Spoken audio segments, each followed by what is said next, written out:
You were not put on this earth to tolerate disrespect and accept mistreatment and abuse from other people, regardless of who those people are. And your purpose is not to go and have to fix other people. And that is something that I've been telling myself today, because my father, for the first time ever, broke no contact with me. I was literally half asleep and a text came through from him. This has never happened before, ever. My father's a ghoster. I was the one that broke no contact to see if 2.5 years could be enough time for people to change. And newsflash, I learned that time doesn't heal people, time doesn't change people. It's the people that have to go and do the inner work within themselves to become better people. Breaking no contact taught me so many lessons, and I am grateful for it. It taught me a lot of things that I needed to know about myself, about my family dynamic, and it gave me so much closure, and I was able to walk away. When I got that text, I did not feel sad. My first initial reaction was to laugh. I don't know. I was like, I'm better than that. And at the end of the day, I will never go ahead and put myself into another situation where I'm going to be accepting mistreatment, disrespect, abuse from anyone.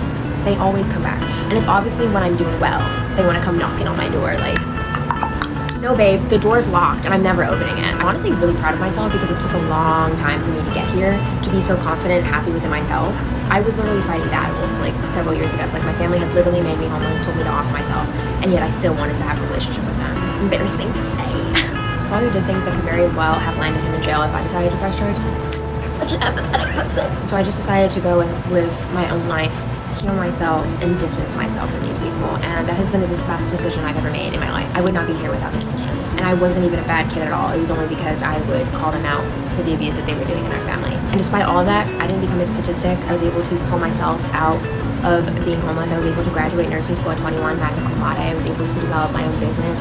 And the most important thing of it all is I'm able to advocate for other people who've had similar situations or who are still going through these kinds of experiences, who are dealing with childhood abuse, struggling with their mental health, dealing with no contact with their family. I'm able to advocate for a lot of these things and give hope to other people who are currently or have experienced it. And that is so healing for me. All these other things like money and all these things don't matter. At the end of the day, I'm actually impacting real people and I'm helping them through my life and sharing my experiences and being vulnerable. I've been able to build myself an amazing life with that. And when I say that I got here on my own, like I mean that. I had my partner John and my best friend, they were cheering me on, but financially I was able to get here on my own. I never depended on anyone for money. I was homeless, working 2 jobs, going to nursing school, and I graduated nursing school on my own. I never depended on anyone financially ever.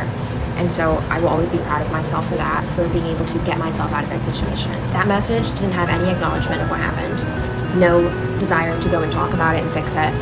And there was no apology. It was just pretending that these things didn't happen. I'm not gonna sit here and wish anything bad on them. Like I'm not that type of person. I'm removing myself and I'm moving on.